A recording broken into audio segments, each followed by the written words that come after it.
Ach, wunderbar. Das war jetzt mal ein richtig schöner Abschlag mit dem Eisen 4. Der liegt genau da, wo er hin sollte.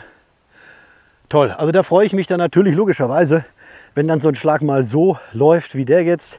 Das war jetzt ein wirklich sehr, sehr, sehr, sehr schönes Eisen 4. Wir gucken mal, wie lang der war. Der war jetzt wirklich gut. Ja, das baut mich wieder auf. So, ihr Lieben, die ersten 9 Löcher sind rum. Wir sind hier beim zweiten Teil des Videos aus dem Golf Country Club in Einbeck. Und ja, 50 Schläge waren es.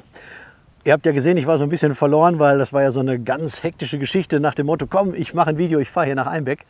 Und hatte mich zu wenig vorbereitet. Der Platz konnte da gar nichts für. Der Platz ist richtig schön. Also das habe ich euch auch mehrfach, glaube ich, schon auf den ersten 9 gesagt.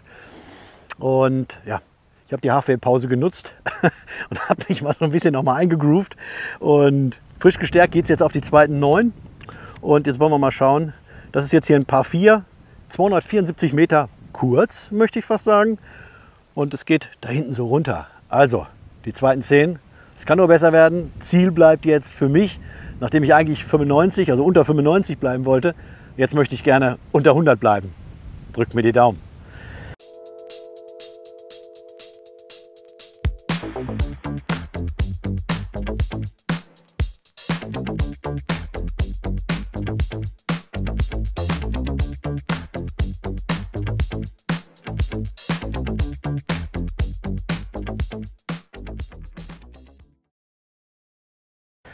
So, und bei 274 Meter, da möchte ich natürlich jetzt hier mal gerade gar nicht so viel riskieren, sondern möchte jetzt eigentlich nur gucken, dass ich den Ball hier mit einem 5er Eisen in die Position bringe.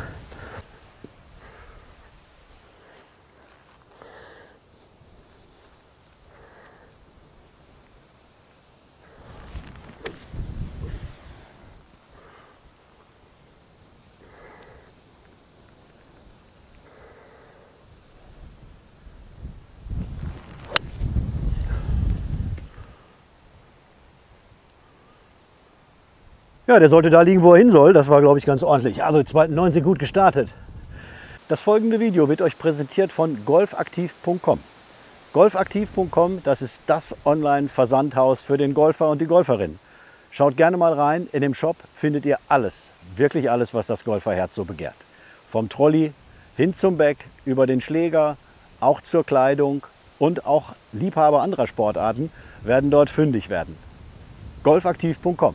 So, ihr Lieben, der erste Schlag ist gut, liegt Mitte Fairway. Ich kann das Grün auch schon vor mir sehen. Also das war jetzt ein guter Start. Das Fairway hier auf der Bahn 10, top, habe ich auch schon ein paar Mal gesagt. Im ersten Teil, schaut euch den ersten Teil an, der ist da oder da irgendwo verlinkt. Ja,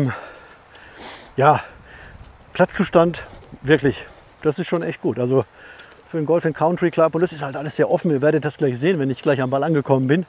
Mein Eisen 5. War wirklich gut hier in den Hang reingespielt und wollen uns mal heute ein bisschen konzentrieren. Habe ja jetzt dann auch in den nächsten Tagen meine Trainerstunde. Ihr wisst es, habe ich euch in der ersten Teil des Videos auch schon gesagt. Es wird Zeit. So, und das Eisen 5 war jetzt knapp 190 Meter hier bergab.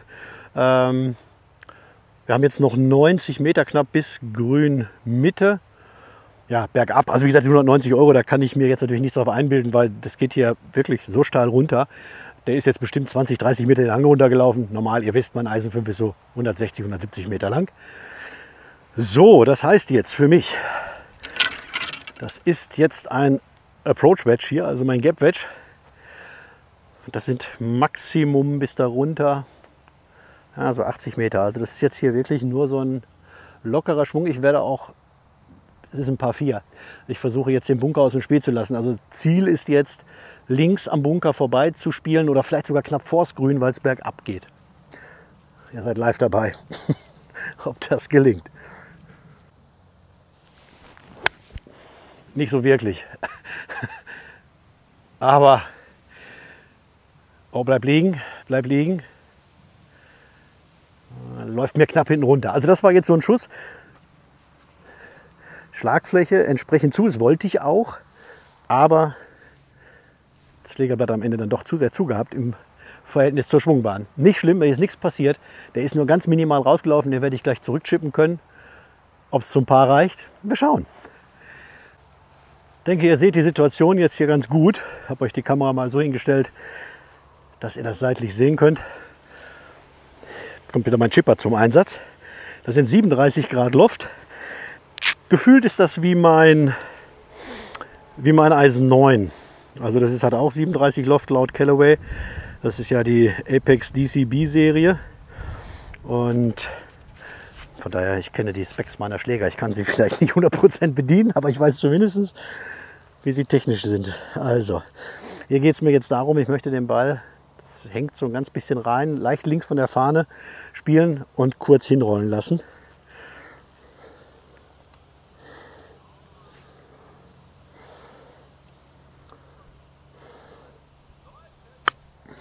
Ui, der ist zu doll.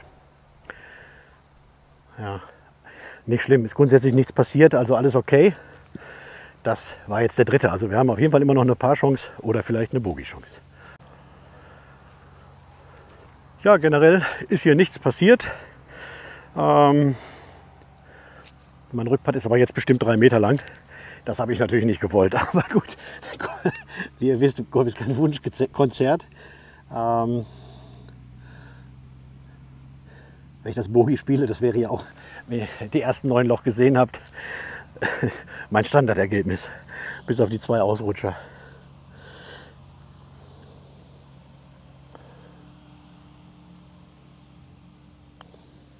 Na komm, komm. Nein, bricht er mir leicht links weg. Schade, schade, schade.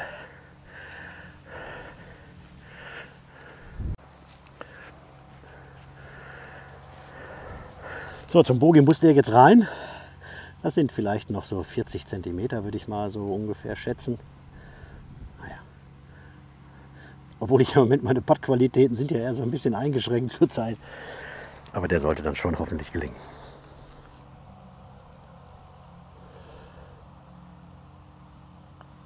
Ja, das Bogey gespielt. Alles gut, bin ich zufrieden. Das passt. Die Bahn 11 ist ein Par 4. Knapp über 300 Meter lang, und zwar seht ihr den dicken Baum da oben, der ist so knapp 100 Meter weg.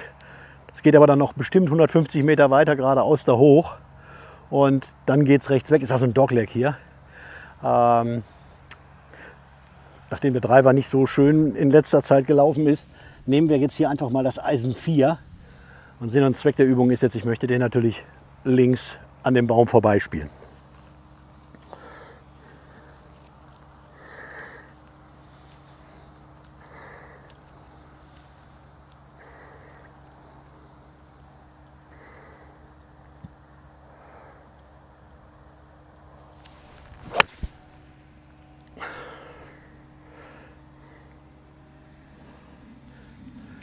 Ich habe gesehen, der ist nicht richtig in die Luft gegangen.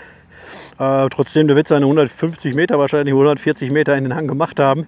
Von daher, das ist jetzt alles nicht so schlimm. Das war das 4er Eisen. Weiter geht's. So, das Eisen 4 war hier in den steilen Hang nur 140 Meter, also 139 ganz genau. Ich müsste mir das jetzt mal angucken. Kommt mal mit. Für euch in der Verlängerung, die Fahne ist praktisch genau hinter der Kuppe an dem Busch. In der Verlängerung ist die Fahne. Und ich nehme jetzt mal meinen Laser, damit ich mir das auslesern kann. Meine Garmin Golfuhr erzählt mir bis Grünmitte 146 Meter. Mal gucken. Ja, 144 Meter ist die Fahne. Das bedeutet, die Fahne ist ziemlich in der Mitte auf dem Grün. Ja, 142 Meter leicht bergauf. Das ist für mich eigentlich ein Eisen 8. Wir wollen das jetzt mal schauen, ob wir das vernünftig hinbekommen. Das ist so ein bisschen jetzt, wie gesagt, auch so ein kleiner Blindshot. Ich muss mich darauf verlassen. Und ihr werdet mich wahrscheinlich nach dem Schlag gleich nach da loslaufen sehen. Ja.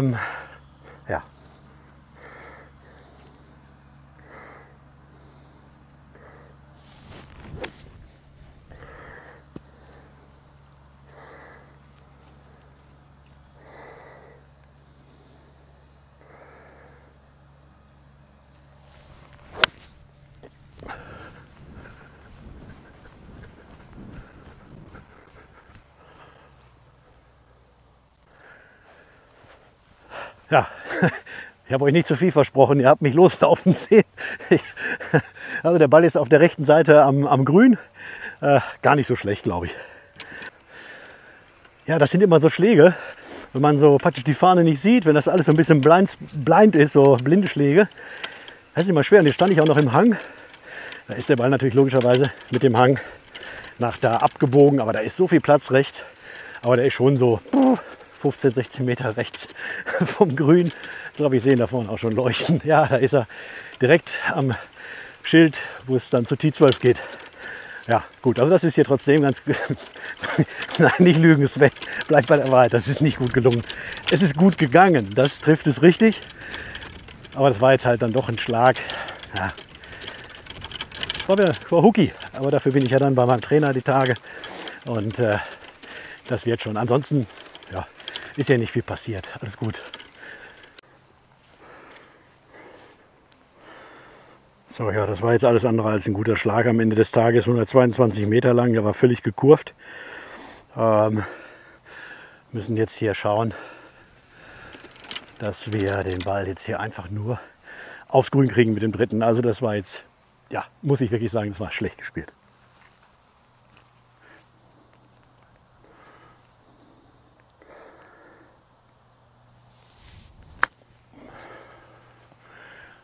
Aber dafür war das umso besser. Sehr schön, sehr schön, sehr schön. Mittlerweile komme ich mit meinen Chipshots auch sehr gut zurecht. Dieses lange, wie sagt man so schön, die Schlagfläche steht da lang vorne und guckt am Ende auch nach oben. Das hilft für mich, weil ich dann dadurch natürlich die Schlagfläche lange square halte und das ist wirklich, also mein kurzes Spiel ist stark besser geworden, aber ich muss die Hookies noch wegkriegen. Dann glaube ich, wird es richtig, richtig gut. So, jetzt seht, der dritte Schlag ist dann jetzt drauf. Ja, auch hier wieder, das hatte ich in dem anderen Video auch schon mal gesagt, bei solchen kurzen Par 4s muss natürlich der zweite Schlag eigentlich drauf sein. Aber wie gesagt, ich bin da im Moment beim langen Spiel einfach nicht stabil genug, um dass ich das aktuell wirklich spielen kann. Also das ist dann bei mir doch eher immer so ein bisschen Glückssache, weil die Bälle so sehr kurven. Wenn ich da mal am Grün bin, dann klappt das auch alles wirklich gut. Aber bis dahin ist halt immer ein Weg. So, ist die Par-Chance.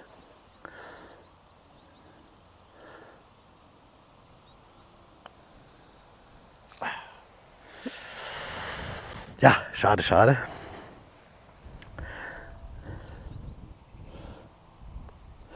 Auch hier das Bogey, also zweimal Bogey jetzt auf den zweiten 9. Alles gut. 2 Putts. Das kann man aber sicherlich als Paar spielen. Also wie gesagt, es ist nicht lang genug, um dass man hier jetzt sich irgendwie in die Hose machen müsste. Ich gucke hier noch rum, wo ich jetzt hin muss. Da vorne muss ich runter. Die Bahn 12 ist unsere nächste Bahn. Das ist ein Par 3, das ist das leichteste Loch. 169 Meter. Ja, da würde ich jetzt mal sagen, ich probiere es mit meinem Eisen 5, um da keine großen Experimente zu machen. Wenn ein Platz halt eben fremd ist, das ist so meine Erfahrung. Ich spiele nun halt häufiger auch mal so Blind Date Plätze, so wie jetzt hier. Dann ist es tendenziell immer besser, wenn man nicht weiß, wo es hingeht. Lieber 5 Meter zu kurz als 10 Meter zu lang. Vorne rechts ist ein Bunker, das heißt, es ist von vorne auch noch vom Bunker bewacht. Ich werde jetzt probieren, einen geraden Schlag zu machen, der an der Baumreihe dann praktisch vorbeigeht.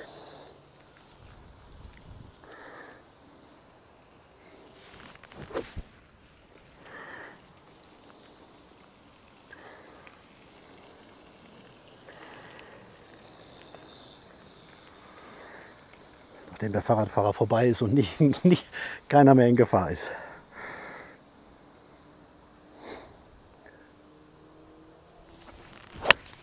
Boah, siehst du, da ist er wieder, Mr. Hook. Ui, und rechts noch am Bunker vorbei und springt runter und rollt und ist jetzt rechts irgendwie am Abschlag der 13. Ja, es wird Zeit, dass ich zu meinem Trainer komme.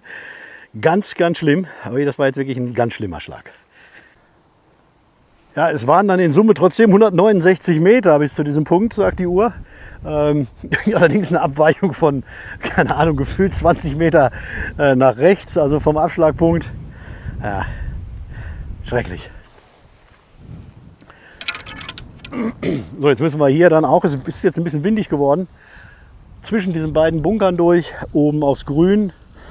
Ich lege mir jetzt den Ball bewusst auf den vorderen Fuß, um den Ball etwas später zu treffen, damit ich ein bisschen mehr Loft noch habe, dass der Ball mehr in die Luft geht. Wir schauen jetzt mal, ob mir das gelingt. Gewicht bleibt trotzdem auf dem vorderen Fuß, Oberkörper ist vorne.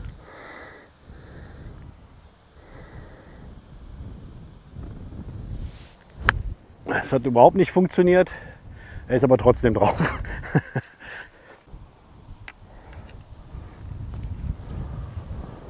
So, und ihr seht, es setzt sich halt das fort, was ich auch schon auf den ersten 9 hatte. Die Schläge sind oft nicht gut. Trotzdem gelingt es mir dann irgendwie, so wie jetzt hier auch, mit dem zweiten dann hier auf dem Par 3 aufs Grün zu kommen, um so zumindest die theoretische Chance immer wieder auf das Bogey zu erhalten. Hier ist es jetzt so, dass das leicht nach da fällt. Also ich spiele jetzt praktisch auf euch zu. Ihr seht, die Fahne ist ungefähr so 1 Meter für mich auf der rechten Seite, für euch auf der linken Seite. Und jetzt heißt es, das Tempo gut zu dosieren, um hier das Bogey retten zu können.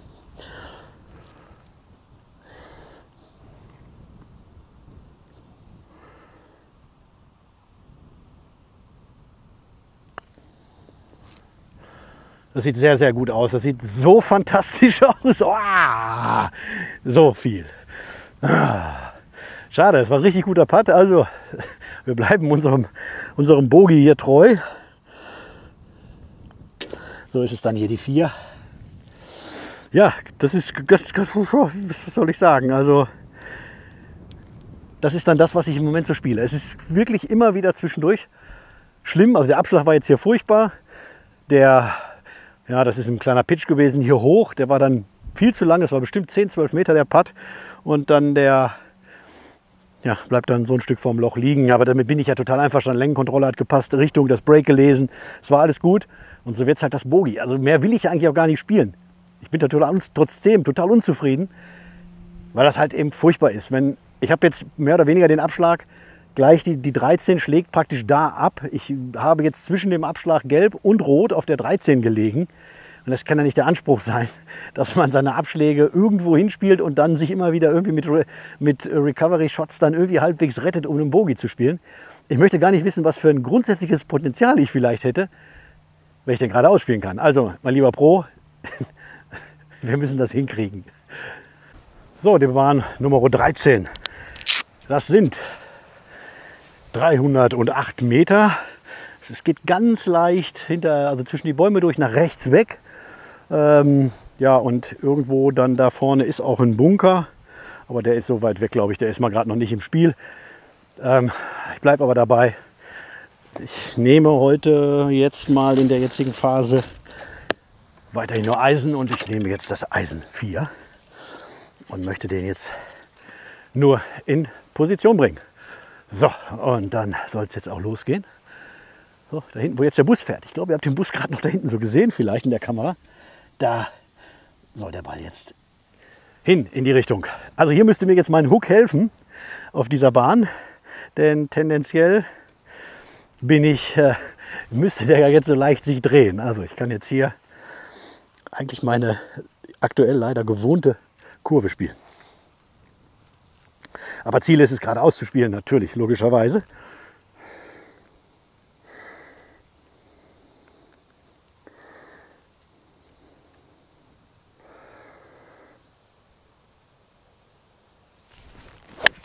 Ach, wunderbar. Das war jetzt mal ein richtig schöner Abschlag mit dem Eisen 4. Der liegt genau da, wo er hin sollte. Toll. Also da freue ich mich dann natürlich logischerweise, wenn dann so ein Schlag mal so läuft wie der jetzt. Das war jetzt ein wirklich sehr, sehr, sehr, sehr schönes Eisen 4. Wir gucken mal, wie lang der war. Der war jetzt wirklich gut. Ja, das baut mich wieder auf. So, und auch hier nochmal wieder so ein kleiner Rundumschwenk hier über die Landschaft. Da hinten ist die Schnellstraße. Aber von diesem Punkt des Platzes ist das absolut nicht störend. Ist wirklich ein toller Platz. Ja, durchaus schön. Geht leicht bergab, gar nicht so viel. Also das Eisen 4 waren jetzt 191 Meter. Kann sich sehen lassen. Sind jetzt noch 120 Meter. Bedeutet für mich, ich nehme wahrscheinlich sogar nur einen Pitching Wedge, weil ich befürchte bergab, dass mir der sonst zu lang wird. Und wie ich eben schon mal sagte, lieber etwas zu kurz als zu lang. Ich stehe leicht über dem Ball, werde also versuchen, den Ball etwas rechts anzuhalten.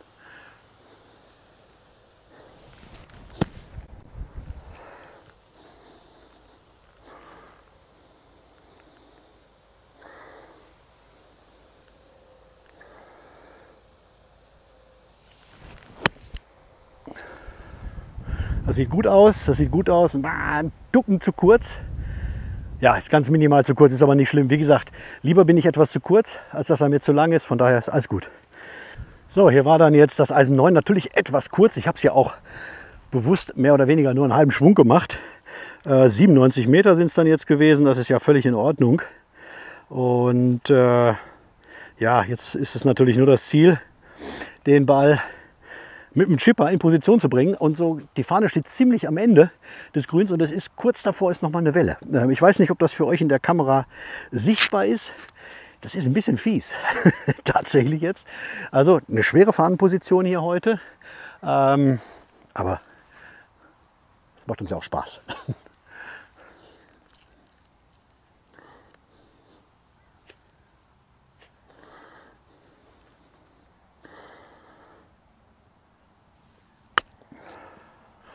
Das sieht sehr, sehr gut aus. Oh, jetzt kommen, halten.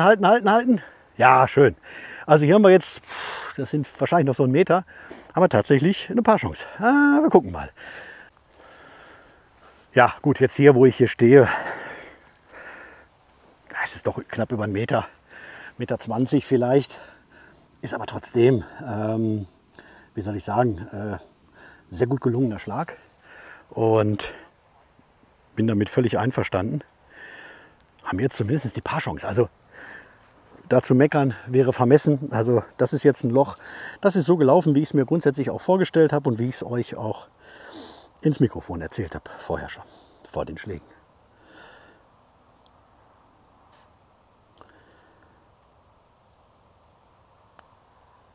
Geh doch noch ein bisschen. Oh, nicht getraut, verflucht. Und so ist es, dass... Na klar, das Bogey, was auch sonst. Aber ein 3 Putt, nee, war es ja nicht. Es waren ein Chip und 2 Putts. Trotzdem, das tut jetzt weh, weil das war jetzt in Gänze natürlich völlig unnötig. Aber naja, so ist Golf. So, und hier am Abschlag der 14 zeigt sich der Golf Country Club in Einbeck auch von seiner naturfreundlichen Seite. Ja, das ist so scheinbar so eine kleine Bienenstock-Geschichte. Ich bin da, wie gesagt, ihr wisst, ich bin kein Botaniker. Ich sage euch das ja jederzeit immer wieder. Und hier laufen wir jetzt auf den Abschlag der 14 zu. So, ja, die Bahn 14 ist 356 Meter lang von hier, wo ich jetzt stehe. Da das jetzt eben gerade mit dem Eisen 4 gut geklappt hat, wollen wir da mal bei bleiben, glaube ich. Das ist eine gute Idee, denke ich. In jedem Fall, wie sagt man so schön, never change a running system. Aber ich merke, ich bin gerade so begeistert von meinem Abschlag gewesen. Ich weiß nicht, wie ihr das macht. Ich spiele immer diese kleinen Plastik-Tees. Dann habe ich immer dieselbe Tee-Höhe. Rot sind für meine Eisen, die blauen sind etwas länger, die nehme ich dann fürs Holz. Und ja, beim Driver habe ich die weißen, das sind auch so Tees, so Plastik-Tees.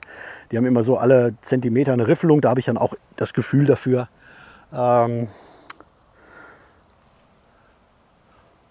wie tief ich das reinstecken muss.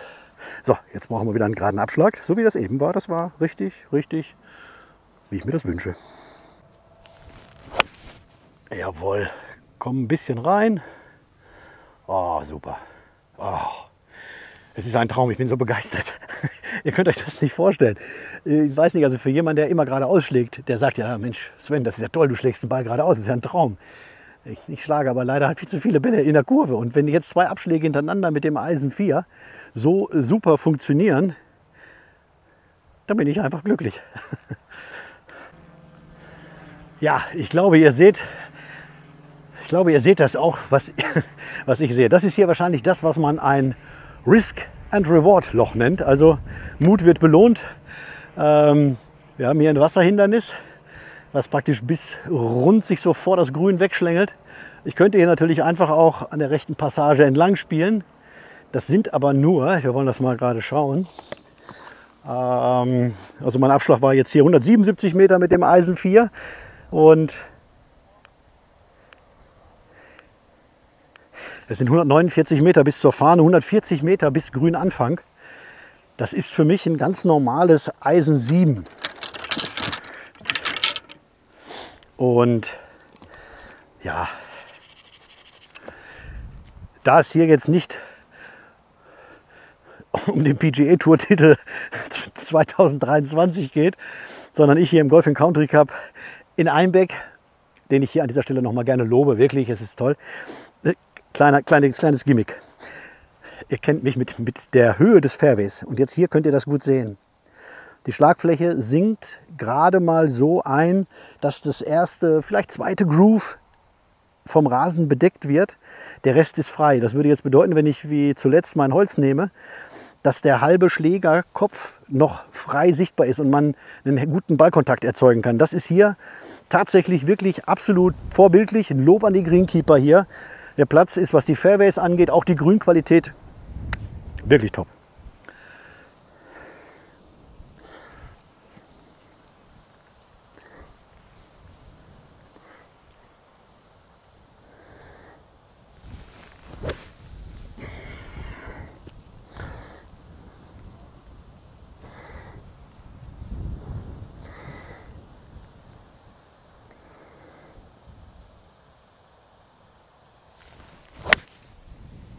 Der ist zu weit links, der kommt aber jetzt ein bisschen rein. Ja, der ist leicht links, liegt kurz vorm Grün. Das ist jetzt ein ganz klein wenig, weil ich stand jetzt hier praktisch unterm Ball. Und da die Tendenz, ja, das ist jeder, der mal irgendwie YouTube-Videos geguckt hat, vielleicht nicht nur solche wie meine, sondern von Pros, die sich wirklich auskennen, die sagen ja immer, wenn du unterm Ball stehst, der Ball über dir ist die Tendenz ja immer so, dass der Ball praktisch etwas um dich rumkommt. Also habe ich mich jetzt auch ganz bewusst da oben hinaus gerichtet. Er ist auch ein ganz klein wenig zurückgekommen. Ich habe aber noch zusätzlich starken Wind von vorne. Ich bin mit dem Schlag zufrieden. Ich bin damit wirklich glücklich. Das war jetzt alles in Ordnung, ein Eisen 7. Wir schauen mal, wo er liegt. So, und ihr habt jetzt hier die Gelegenheit, das nochmal zu sehen. Das ist hier praktisch das Wasserhindernis, was jetzt mich vom Grün trennt. Und ich umlaufe das jetzt hier auf der rechten Seite. Der Wind ist mittlerweile relativ böig und stark. Ich hoffe, ihr könnt mich trotzdem gut verstehen. Also ihr seht das, glaube ich, auch hier insgesamt. Ich versuche das hier auch noch mal zu zeigen. Die Mähkante zum First Cut, vorbildlich, wirklich vorbildlich, so wie das sein muss. Also da kann ich wirklich nur lobende Worte hier finden. Ich finde, so nach 3/4 des Platzes kann man das dann irgendwann auch mal beurteilen. Selbst so jemand wie ich mit einem 20er Handicap. Das ist toll, das ist wirklich schön. Also die Pflege hier auf dem Platz, absolut Bombe. Also da gibt es nichts. Und jetzt kommen wir langsam hier rum, ihr seht das. Ich nehme euch da jetzt einfach auch mal mit. Das geht jetzt dann hier natürlich auch bergauf. Und mein Ball, können wir gleich da oben auch sehen. Ich nehme euch da jetzt mal live mit hin. Nicht, dass ihr denkt, ich mache immer irgendwelche Zaubereien oder sowas. Bei mir gibt es jeden Schlag zu sehen, die guten wie die schlechten. Das sagt er, da habe ich jetzt geklaut. Heber, nimm's mir nicht übel. Heber, Ferres, Leite. Er sagt das immer, bei mir gibt es die Guten und die Schlechten. Da hat er recht. Und auch nur so machen solche Golfkanäle ja Sinn. Übrigens, Heber, falls du das jetzt hier siehst, ich würde mich freuen, wenn du auch mal wieder ein Video machst. Ich mag deine Videos aus Österreich. Es wäre schön, mal wieder was von dir zu sehen. So, da vorne ist mein Ball. Und da gehen wir jetzt hin. Also das ist leicht kurz, aber ihr merkt es bestimmt auch im Ton. Ich hoffe, ihr könnt mich hören. Da liegt der Ball. Und da ist das Grün. So, also gar nicht so schlecht, gar nicht so schlimm. Das ist dann jetzt ein Fall.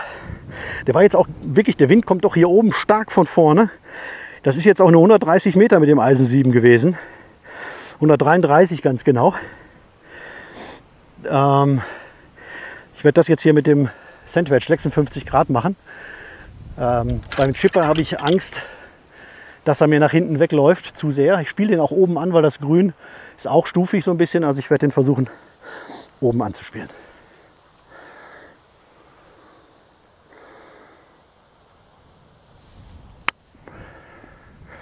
Und jetzt müsst ihr runterkommen. Das macht er auch, das macht er auch, das macht er auch. Oh, das ist gut geworden. Ja, ein bisschen zu lang war er. Das sah jetzt für euch bestimmt erstmal ein bisschen wired aus auf der Kamera. Aber wie gesagt, da ist so viel Hang drauf. Ich wollte den nur oben in den Hang reinspielen, weil hätte ich den Richtung Fahne gespielt, wäre er mir unten weggelaufen. Also gut gelungen. Das war jetzt der dritte Schlag.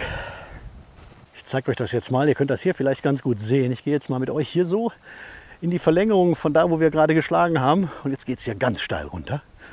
So, und ich weiß nicht, ob man das in der Kamera sehen kann. Ich glaube schon. Also das ist hier richtig eine Stufe, eine Treppe. Und da habe ich den jetzt hier praktisch so runtergespielt. Er war jetzt halt einfach 2 Meter zu lang. Er hätte etwas kürzer sein müssen. Trotzdem, ich finde, das ist gelungen, das ist ordentlich. So, das ist dann jetzt wieder die Paar-Chance. Ihr merkt schon, wir sind wieder auf Bogie-Kurs. So, aber jetzt den muss ich natürlich auch stark oben anspielen. Die Grünen sind so wie eingerissen. Ich weiß das Fachwort nicht dafür. Also die sind nicht erifiziert, sondern die sind wie gekämmt. Da gibt es bestimmt ein Fachwort. Wer von euch weiß, wie das lautet, schreibt es mir gerne mal in die Kommentare. Ich habe jetzt bestimmt so 4 Meter noch. Er war halt doch ein bisschen lang, aber er war grundsätzlich von dem, wie ich ihn spielen wollte, war er genau, wie ich es gewollt habe. Er war nur zu lang.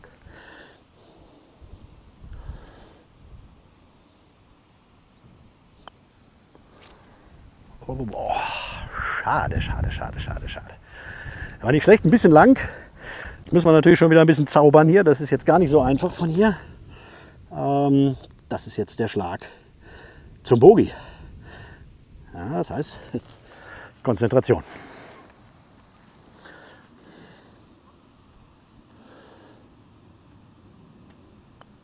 Ja, das hat geklappt. Wir bleiben der Bogie-Serie treu. Ein Bogie jagt das nächste. Wir haben jetzt 5 Loch auf den zweiten 9 gespielt und haben jetzt das 5. Bogie gespielt. Also, wollen wir uns nicht beschweren. So, ihr Lieben, wir sind jetzt auf der Bahn 14 fertig. Und wir sind, wie schon erwähnt, wir sind im Bogie geblieben. Also das heißt jetzt die ersten 5 Bahnen der zweiten 9. 5-5, 4-5-5, das ist alles Bogie-Golf, da bin ich total zufrieden. Es war jetzt nicht immer alles so super perfekt, aber ja, wollen nicht meckern. Jetzt haben sich hier 3 Herren gerade. Das ist hier so auf dem Platz, dass die Bahnen 13 und 14, die sind so ein bisschen ausgelagert vom Platz.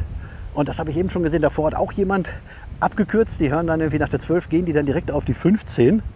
Es könnte auch sein, das war vorhin noch so tolles Wetter, das zieht sich hier zu. Es wird auch windig, dass es nachher noch Regen gibt. Aber jetzt diese letzten 4 Bahnen, die schaffen wir noch. Und die Herren habe ich gebeten, sie sollen mal bitte vor mir spielen.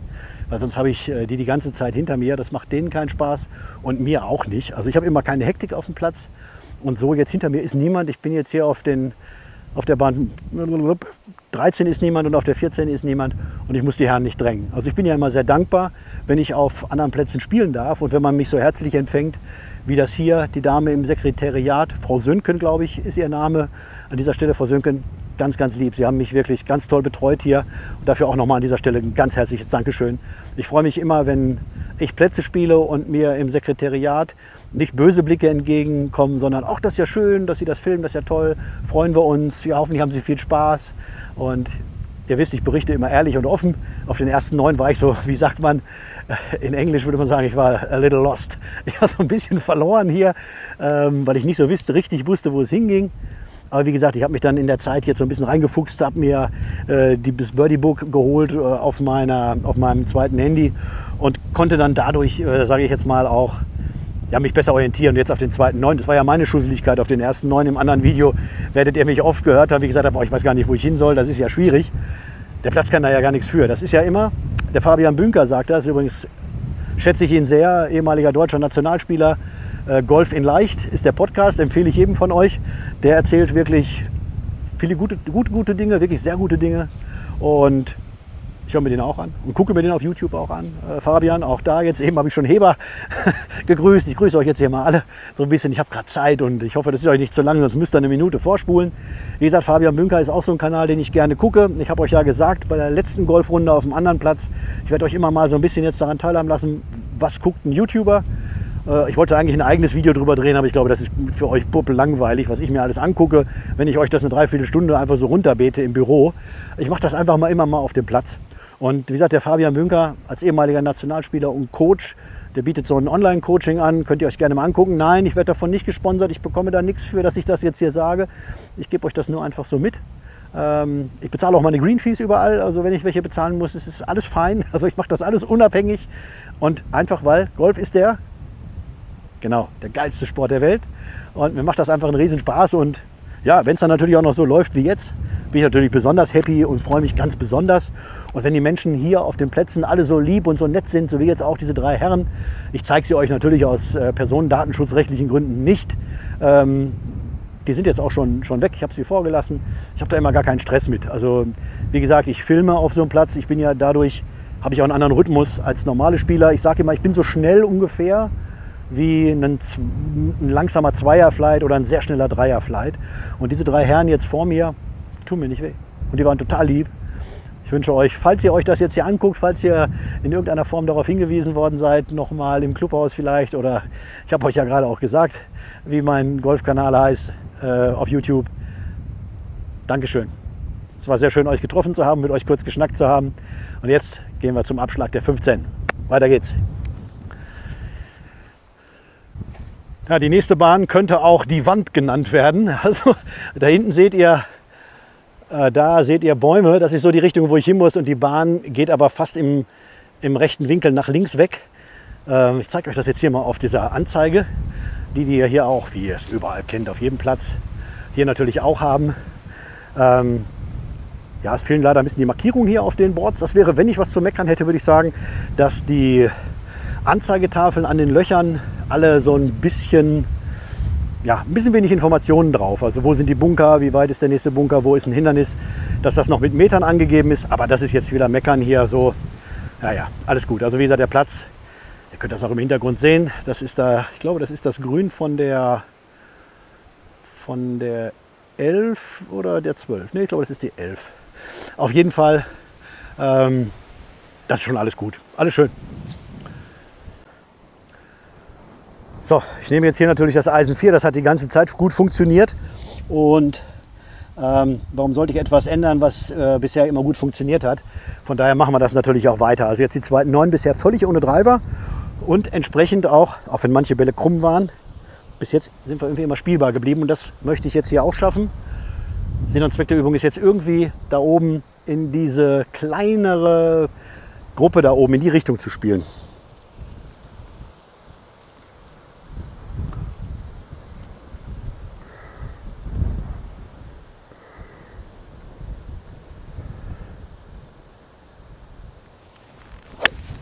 Das hat gar nicht funktioniert. Bleib liegen, bleib liegen. Ah, der hopft und hopft noch. Ja, der wird da oben zwischen den Bäumen liegen. Das war jetzt ein völliger Misshit. Das kommt dann natürlich leider dabei raus, wenn man dann so, ich habe jetzt 10 Minuten bestimmt da hinten gestanden, habe euch noch ein bisschen was erzählt gerade über so, wen ich so gucke. Kommt man natürlich immer sofort raus. Das ist so das, wo ich sagen würde, ich wurde letztens von jemandem von euch gefragt im Kommentar, ob mich das denn sehr stört mit dem Reden. Das Reden, ich habe mich da mittlerweile dran gewöhnt, aber wenn ich so wie jetzt 10 Minuten stehe und warte, das ist dann zu lange. Also so, dass ich normalerweise mich immer weiter bewege, dann ist das okay. Aber wenn ich dann so lange jetzt hier stehen bleiben muss, das ist schon hart. So, ihr merkt, das Wetter wird zunehmend schlechter. Müssen jetzt gucken, dass wir jetzt irgendwie hier noch gut durchkommen. Der Abschlag war jetzt gerade wirklich verhunzt. Ich möchte jetzt das 8er Eisen eigentlich nur da oben, aber auch nur 123 Meter lang, da oben hochspielen.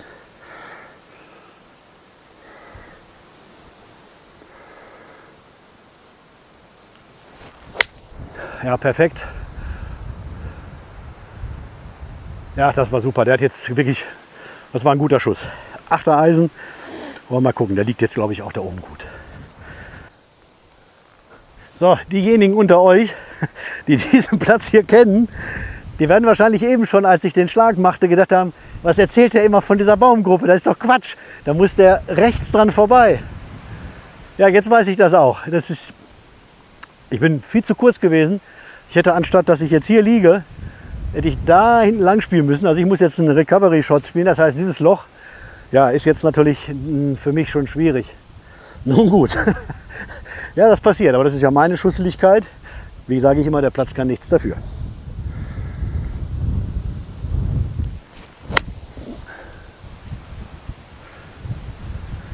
Ja, wir sind wieder im Spiel. Das ist natürlich dann jetzt ja, unnötig gewesen. Also jetzt haben wir natürlich hier praktisch 2 Schläge verloren. So, wir haben jetzt noch 189 Meter bis zur Fahne. Die werde ich aber nicht direkt anspielen. Es ist sehr starker Wind von der Seite. Das heißt, der Ball drückt mir rüber. Ich werde mir jetzt gleich auslesern, wo die Ausgrenze ist und ziehe so 10 Meter ab. Und werde auf den Bunker, da hinten ist ein Bunker, den könnt ihr vermutlich nicht sehen. Und werde so in die Richtung, da so rechts davon spielen, um den möglichst, wenn ich ihn gut treffe, dahin reinfallen zu lassen. So. Wollen wir mal eben gerade gucken. Den Ausfall da hinten. Der ist bei 191 Metern. Und der Bunker so bei 150. Ich nehme jetzt aufgrund der Tatsache, der Wind kommt also wirklich blanko von vorne, leicht von rechts. Ich nehme mal jetzt ein 6er Eisen und spiele Richtung Bunker dort oben. Das ist jetzt für euch so leicht links von der Kameraposition. Also nicht der Bunker hier vorne, der ist überhaupt nicht da, wo ich hin muss.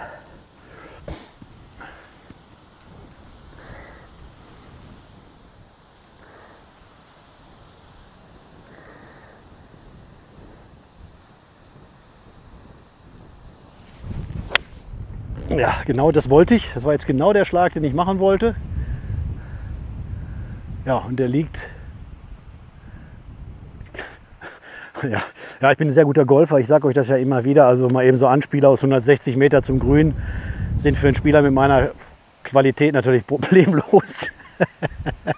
Ja, manchmal gelingen mir Dinger, wo ich mir auch mal denke, verflucht Corti, warum kannst du das nicht öfter? Also ich glaube, das war ein guter Schlag. Nach der Lobhudelei für mich selber gucken wir uns das Ergebnis jetzt mal an. Ja, auch hier möchte ich euch den Pflegezustand noch mal zeigen. Wirklich über jeden Zweifel haben, also wirklich toll. Also richtig, richtig gut. Es ist nur mittlerweile mordswindig. Ja, also das war jetzt auch gefühlt gerade 20 Meter Gegenwind. Gegen den Wind war dann jetzt das Eisen 645 Meter. Das ist natürlich völlig in Ordnung.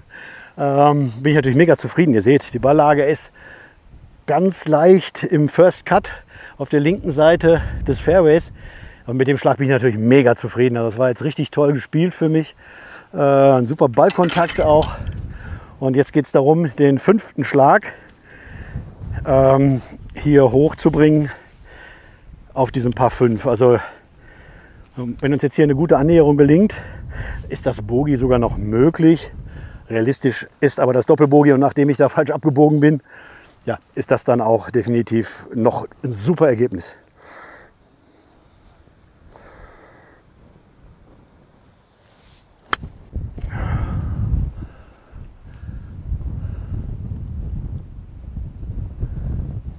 Ja, toll. Ja, wenn solche Sachen dann so funktionieren. Ihr wundert euch vielleicht, warum ich hier jetzt immer auf meiner Uhr rumfummle. Ich möchte euch jetzt immer anzeigen, wie lange ich schlage, mit welchem Eisen ich das mache oder mit welchem Schläger, damit ihr das auch sehen könnt, damit es für euch ein bisschen einfacher ist, das Ganze auch nachzuverfolgen. Also das war jetzt gut, das war aber der 5. Schlag schon. Es folgt Schlag 6. Ihr merkt schon, ich fange an zu schreien. Ich glaube, ihr hört mich ja trotzdem klar und deutlich. Aber ich habe halt so viel Wind um die Ohren hier, dass ich mich mal selber fast gar nicht höre. Ja, ich denke mal, das sind jetzt noch so, auch wieder so vielleicht 4,5 Meter oder so.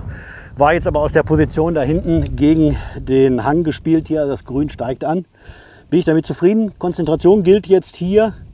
Ich habe jetzt 5 Schläge. Ich möchte gerne mit dem Doppelbogey zumindest dann mich noch halbwegs brauchbar retten. Aber klar, eigentlich möchte ich das Bogey spielen, indem ich den jetzt versenke.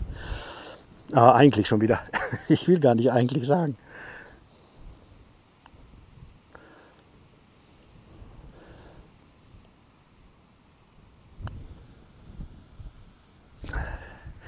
Das ist zu defensiv. Also so schnell sind die Grüns dann nicht, wobei das jetzt kein schlechter Putt war. Die 7 gespielt. Ja, das ist das Doppelbogey. Klarer Fall. Muss ich so einstecken. Sind 2 Putts. Das Fairway haben wir rechts verfehlt. Ja, nicht schön, aber ich kann ja nicht alles Bogey spielen. Bahn 16, ein Par 4, Handicap 6, 301 Meter kurz. ihr seht das kleine Gebüsch da. Ich habe euch da auch direkt so drauf ausgerichtet. Da müssen wir drüber hinweg. Und links davon seht ihr da hinten Bäume. Das wäre jetzt hier die Richtung, wo ich hin muss. Denn diesmal habe ich das Grün schon gesehen. Das ist ein leichtes Dogleg nach rechts. Und hier lasse ich jetzt auch mal dann den Driver mal fliegen. Das ist jetzt das erste Mal in diesem Video von den Back 9, dass wir den Driver benutzen. Und ja, also ich muss den Ball ja nur irgendwie ins Spiel halten hier. Wir wollen mal gucken.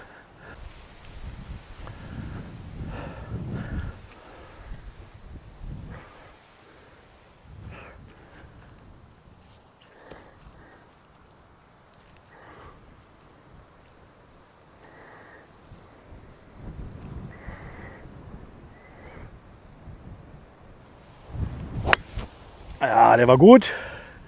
Der ist gut. Der hat einen leichten Draw und der rollt unten wunderbar rein, springt nach rechts weg. Liegt oben am Fairwayrand, rollt immer noch. Vielleicht einen ganz kleinen Tucken zu weit links, aber nein, super. Bin ich sehr zufrieden. Das war dann jetzt der erste Driver auf den zweiten 9 und das auf Bahn 16. So, ja, ihr seht, die Bahn hängt sehr stark nach rechts. Das ist jetzt hier so ja, sehr stark in den Hang reingebaut.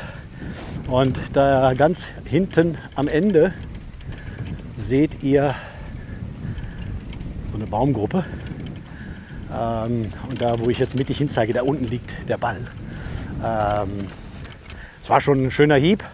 Profitiert natürlich auch davon, dass es jetzt hier stark bergab geht und der Ball natürlich dann gefühlt während des Fluges noch mal 10 bis 20 Meter Höhe gewinnt. Nicht, weil ich den so hoch in die Luft schlage, sondern schlicht und ergreifend, weil der Boden halt einfach um 10, 20 Meter absinkt jetzt hier, ab jetzt, wo ich jetzt hier bin. Jetzt geht es hier stark bergab. So, Freunde, 232 Meter langer Abschlag. Ja, wenn ich jetzt sagen würde, das ist so meine Standardlänge, würde ich lügen, weil es geht halt sehr stark bergab. Also alles super, ich bin zufrieden. 232 Meter mit dem Abschlag, ich habe jetzt vielleicht noch 60 Meter nach vorne. Ja, 60 Meter bis Grünmitte, sagt die Uhr. Heißt, wir werden jetzt wieder das 56 Grad Sandwich nehmen und den Ball einfach nur, es wird immer windiger, der muss jetzt praktisch auf diese kleine Stufe, ihr seht da vorne sind so wie so kleine Steine davor und ich habe jetzt hier natürlich auch so ein bisschen den Baum noch im Weg. Wir müssen also jetzt gucken, dass wir schnell Höhe gewinnen.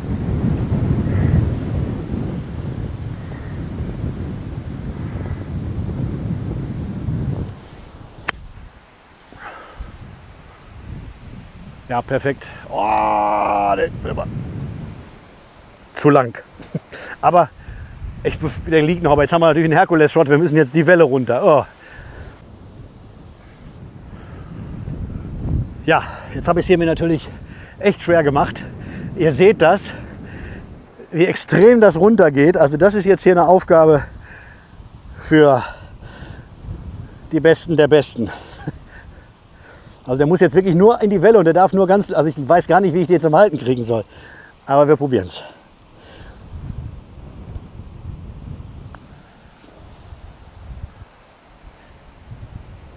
Ja, oh nein. Ah, ist das ärgerlich. Es ist jetzt so windig, ich muss mir schon die Mütze festhalten hier. Er hätte jetzt wirklich nur einen Tucken weiter gemusst, dann wäre er mir auch dahin gelaufen. Das wird jetzt hier echt richtig schwer. Und ab die Post. Ja, das ist noch besser gelungen, als ich es befürchtet habe. So, das war jetzt der vierte. Ja, jetzt haben wir wieder so einen Dreiviertel Meter, 70, 80 Zentimeter. So, hier nochmal für euch. Wir haben da eben rechts an dem Baum gelegen mit dem Abschlag und von ganz da oben haben wir abgeschlagen. Das ist dann schon so eine richtige Senke gewesen. Also von daher muss man natürlich das dann auch so ein bisschen relativieren mit den 232 Meter. So, wir putten jetzt zum Bogey.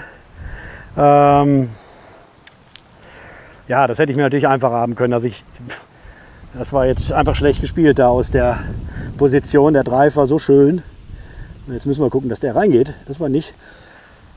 Das war jetzt wieder ein Bogey spielen.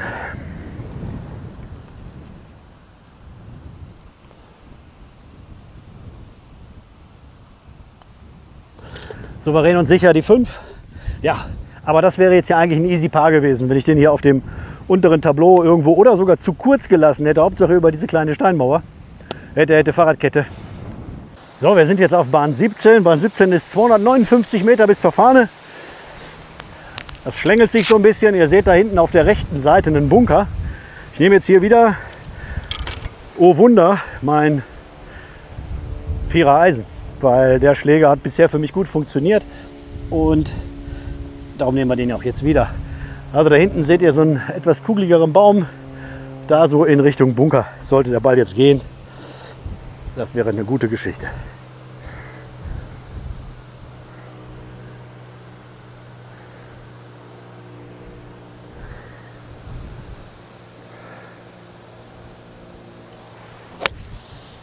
Sehr gut, ja, ein bisschen links. Kriegt jetzt auch noch Wind. Oh, shit, bleib liegen. Ui, Glück gehabt, der liegt an der linken Seite da am Rand. Der ist auch noch zu sehen. Ja, Glück gehabt. Eisen 4, wie gesagt, der Wind habe ich nicht gut berechnet tatsächlich. Ich tue mich bei Wind sowieso schwer, generell. Also das zu kalkulieren fällt mir echt wirklich schwer. Der Wind kommt von so rein, der hat ihn jetzt richtig weggeschoben. Aber ich habe Glück, der liegt und der ist auch gut spielbar. Also da ist jetzt nichts verloren. Aber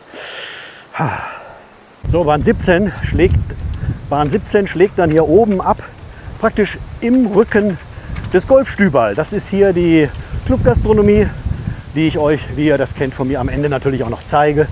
Und das ist hier sehr heimelig gemacht, hat so einen leicht bayerischen oder Landhausstil, so sehr schön gemacht. Und die Leute sitzen da auch drinnen, trinken jetzt noch ihr Bierchen, beziehungsweise sitzen im überdachten Außenbereich. Sehr schön, hier ist so ein bisschen noch Pitchinggrün vorm Abschlag der 1, der ist da hinten. Und ja, wir laufen jetzt da vorne hin. Ihr seht da hinten so einen weiß angemalten Baum. Ja, ich weiß nicht, ob ihr den in der Kamera sehen könnt, aber da im First Cut liegt mein Ball. So, ja, das waren jetzt dann 162 Meter ungefähr. Hier ist der Ball. Ich sage ja so, hier in der Verlängerung, da auf der Seite ist dieser weiß angemalte Baum. Das würde auch bedeuten, hier ist aus, weil die 18 direkt daran anschließt. Habe also Glück gehabt, wie gesagt, der Wind kommt stark von da. Also er hat den richtig reingeschoben. Und da hinten in der Verlängerung ist direkt die Fahne rechts von diesem Baum. Und rechts ist der Bunker. Also mein Ziel wäre jetzt, zwischen Baum und Bunker, den auf die rechte Grünseite zu bringen. Das sind 96 Meter. Ich nehme meinen Gap Wedge aus der Callaway Apex Serie. Und kann den natürlich wahrscheinlich aufgrund der Windverhältnisse sogar in Richtung Bunker spielen. Der wird sehr sicher wahrscheinlich reinziehen, weil die Fahne steht wirklich nach so weg, der Flaggenstock. Aber erstmal gilt überhaupt, den Ball vernünftig zu treffen.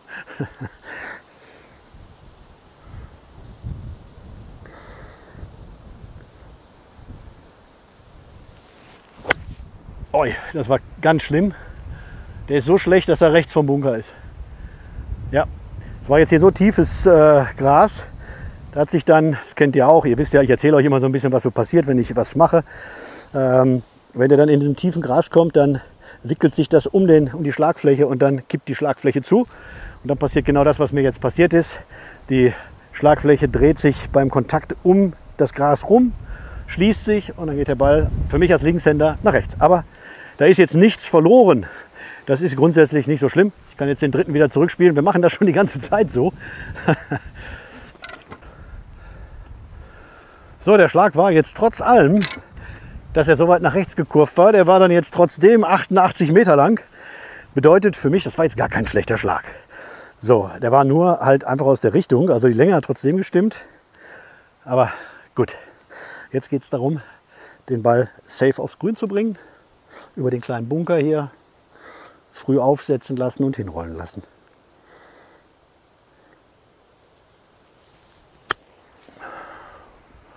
Ja, gut. Gut gelungen, ganz kleinen Tucken zu lang, aber ich würde jetzt mal sagen, damit sind wir nicht unzufrieden. Also ich bin jedenfalls nicht unzufrieden.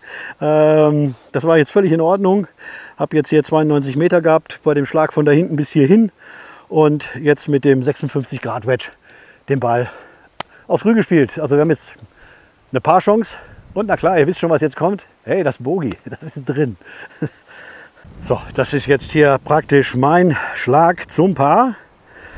Und ich gehe mal von 2,5 Metern ungefähr aus, die das jetzt sind hier in etwa. Boah, es ist extrem windig. Also es ist wirklich jetzt brutal. Und das wird auch wirklich von Minute zu Minute schwieriger. Deswegen jetzt haben wir nur noch gleich die 18 und das ist, so wie ich das sehe, ein Paar 3. So. Gelingt uns ein Paar? Das ist hier die große Preisfrage.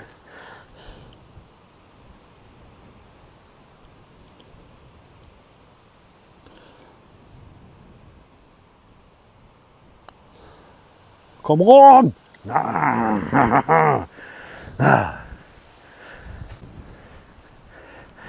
So, ja, dann wir erkennt es. Der Putt zum Bogey. Safe drin.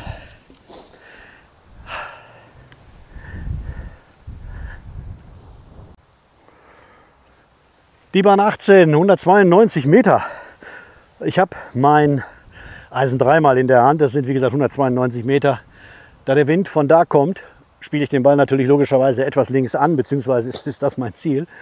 Aber generell soll der einfach nur geradeaus gehen. Ihr kennt meine Problematik aktuell und habt sie auch heute mehr oder weniger ab und an gesehen. So.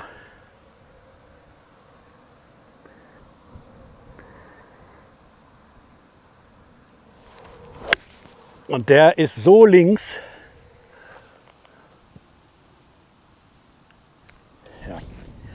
Ja, das ist natürlich jetzt extrem bitter. Der ist nämlich links im Aus. Schade, hätte ich mir jetzt gerne erspart. Ist auch völlig unnötig. Wir gucken zwar gleich, ob wir den Ball da finden, aber der Ball ist in jedem Fall im Aus.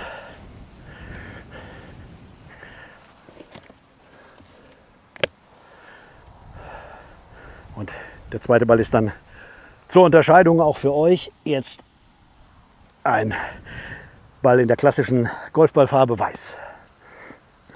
Oh, das war so ein schöner Ballkontakt. Schade.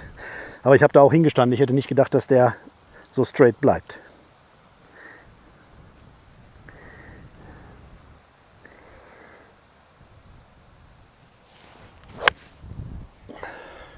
Der ist auch auf der linken Seite, aber der ist sicher drin. Ja, und rollt und rollt und rollt. Ja, aber es ist jetzt hier wahrscheinlich dann nochmal die Doppelbogie-Variante. Das hätte ich mir gerne erspart. Schade. So, und wie es nicht anders zu erwarten war, habe ich gerade meinen Ball von der Nachbarbahn geholt. Der lag Mitte Fairway auf der Bahn 17. Ja, so ist das. Der Ball war im Aus. Ganz lieb. Da vorne waren 3 Menschen, die nach mir spielen. Und ja, alles gut. Also niemand war in Gefahr. Es war alles in Ordnung. So, wir haben jetzt geschlagen 188 Meter bis hierhin mit dem Eisen 3 vom Abschlag. Und jetzt versuche ich den 4. natürlich nah an die Fahne zu kriegen.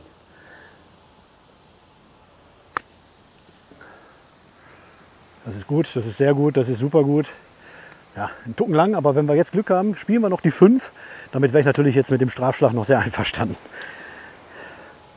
Ja, aus der Position war das jetzt gar nicht so schlecht, bin ich auch gar nicht so unzufrieden. Also grundsätzlich, wenn wir jetzt hier mit dem Doppelbogie runtergehen, mit dem Strafschlag, wie sagt man so schön, Blödmannspaar, glaube ich, nennt man das. Ja, ist sehr schade, weil es waren beides erstklassige Abschläge.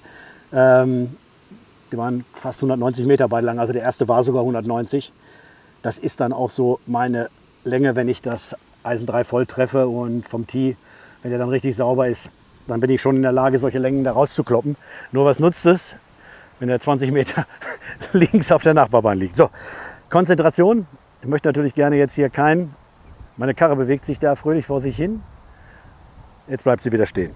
Sehr schön. Es ist so windig, dass mein E-Kart, also mein E-Trolley, sich trotzdem bewegt. So, das ist der Putt zu 5.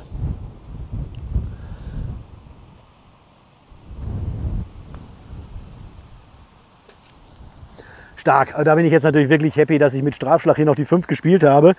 Das ist für mich natürlich ein Träumchen. Da will ich mich auch nicht beschweren. Das ist absolut super. Ja, das ist dann sogar nur ein Putt gewesen. Leider ein Strafschlag. Super. Ja, hervorragend. Wir sind dann jetzt hier auf Bahn 18. Ich muss mal gerade die letzten Bahnen noch nachtragen. Eben hier 7, 5, 5, 5. Dann haben wir gespielt. 10, 20, 24, 31, 41, 46 Schläge auf den zweiten 9. Es ergibt eine 96 am Ende. Also eine 96 ist dafür, dass ich so viel gehuckt habe und auch auf dem links oder rechts verlinkt, auf dem Video der ersten 9 die 50 Schläge, jetzt hier die 46 auf den zweiten 9. Was soll ich sagen? Also wenn ich jetzt noch gerade ausspielen könnte, dann kann ich wahrscheinlich 10 Schläge sparen. Also es sollte mein Handicap, es ist alles hätte, könnte, wäre und wenn ich doch dann wäre ich der Schönste und Größte. Aber ehrlicherweise, ich bräuchte nur gerade ausspielen, dann kann ich Mitte 80er Runden spielen und das ohne wirklich große Anstrengungen. Das Problem ist, es ist nicht da. Aber vor allen Dingen geht es für mich ja dann jetzt auch Ende September in den Golfurlaub nach Oberstaufen. Das ist in der Nähe vom Bodensee im Allgäu. Ich freue mich schon riesig. Wetter wird wahrscheinlich so ein bisschen lala. Solange es trocken ist, ist alles gut. Ich versuche euch so ein bisschen was zu filmen. Ich bin heute nicht alleine, sondern mit einem guten Freund. Und natürlich kann ich da nicht die ganze Zeit filmen. Aber ich möchte euch einen schönen Eindruck geben und werde auf jeden Fall für euch ein schönes Filmchen zusammenschneiden. Erstmal an dieser Stelle vielen Dank, dass ihr euch das wieder angeschaut habt. Abonniert, kommentiert, teilt es mit Freunden. Ich freue mich über jeden Abonnenten und jede Abonnentin, wirklich links- wie rechtshändig. Und auch Leute, die mit Golf nichts zu tun haben, die einfach nur Bock haben, sich das hier anzugucken. Ich versuche das ja für euch so ein bisschen anders zu machen, als andere Kanäle das machen. Denn diese anderen, so wie die anderen Kanäle das machen, das können die zum Teil viel, viel besser als ich. Die spielen auch besser Golf größtenteils. Ich möchte euch einfach so ein bisschen immer mitnehmen und einen Einblick geben, wie sich Golf anfühlt, wenn man das als Hobbygolfer macht und eben kein Scratch-Golfer ist oder Handicap 8,7 hat, wo ja doch die größten Teile aller Schläge wirklich sehr gut funktionieren. Bei mir huckt's, bei mir sliced es, bei mir geht es auch mal gut. Es geht immer hin und her. Also, bis dahin. Der Platz hier ist sehr schön gemacht. Also die Anfahrt ist gut ausgeschildert von der Straße. Man kommt hier so einen langen Weg herein, so in die Richtung und hat hier oben dann auch die Golfakademie Einbeck bei Müller-Heurich. Und wie gesagt, das ist hier alles sauber gemacht. Also hier gibt es nichts, wo ich jetzt sagen könnte, oh, das ist aber alt oder irgendwie nicht schön. Die Driving Range läuft so bergab. Da vorne ist dann der Ballautomat. Wir gehen da jetzt auch mal eben gerade gemeinsam hin. Ich möchte euch ja immer mitnehmen bei diesen ganzen Geschichten, dass ihr nicht nur den Platz seht, wenn ich euch den abspiele, sondern halt auch so einen kleinen Einblick bekommt, was hier so noch drumherum ist. So, der Ballautomat, auch hier alles sauber. Ja, hier sieht es dann so aus. Hier müsst ihr Token holen. Ich gehe davon aus, das ist das Übliche mit 1 oder 2 Euro. Hier ist einmal der Abschlag von der Matte. Sauber, ganz tolle Matten, qualitativ hochwertig. Auch sehr schön hier. Damit ihr eure Tees selber stecken könnt, ist das hier so gummiert in Sternform ausgeschnitten. Und ja, aber man darf hier auch vom Rasen abschlagen. Ihr seht, das ist so leicht erhöht und man schlägt hier so runter ins Tal. Ich würde mal sagen, das ist so 250 Meter bestimmt lang, das Ganze. Und links davon, von der ganzen Driving Range, nenne ich das jetzt hier mal. Aber das heißt nicht ich das mal, heißt das nun halt auch einfach. Ist dann hier auch noch ein Übungsgrün und dahinter ist dann aber auch die Bahn 1 und ja, hier seht ihr auch den Abschlag, ihr seht auch meinen langen Schatten, es ist halt jetzt schon später Abend und ja, da oben ist meine Karre, da vorne ist der Parkplatz, auch das ist alles gut gemacht, sehr sauber, ein bisschen Kiesel, ist alles schön gepflastert hier, macht halt diesen gepflegten Eindruck, den ich von dem Platz gewonnen habe, wirklich rund. Da gibt es nichts. So, ja, also das ist jetzt dann hier so diese Parkplatzsituation. Sauber, wirklich, gibt es nichts. Gibt es nichts zu meckern, das ist wirklich alles wirklich schön gemacht. Das ist dann, wenn ihr hier am Platz ankommt, alles super ausgeschildert. Vom Parkplatz aus, Clubhaus, WC, Duschen, T1, 10, Office, Aufsicht, Range und Pro. Dort hinten ist dann nochmal ein Plan des Platzes, sogar auch eine praktisch das Rating vom Platze und hier auch nochmal das Golfstüberl als Gasthaus ausgeschlagen. Ja, natürlich die üblichen Sponsoren, die man so auf Golfplätzen erwartet, unter anderem Porsche. Ja, es ist alles wirklich schön gemacht. Gut von der Beschilderung. Ja, jetzt ist die Sonne auch nochmal wieder da. Also wirklich hervorragend. So, und wenn man dann in die Gastronomie reingeht, beziehungsweise dort, wo das Sekretariat ist, das ist jetzt natürlich schon zu, aber nichtsdestotrotz habt ihr hier die Gelegenheit, euch eure Greenfees abzuholen. Hier sind die Karten Da könnt ihr euer Greenfee entrichten, wenn niemand da ist. Hier sind die Birdie Book Scorekarten, alles was man so braucht. Da vorne auch, ich gehe da jetzt nicht so drauf, weil da Namen stehen. Da könnt ihr euch dann eintragen.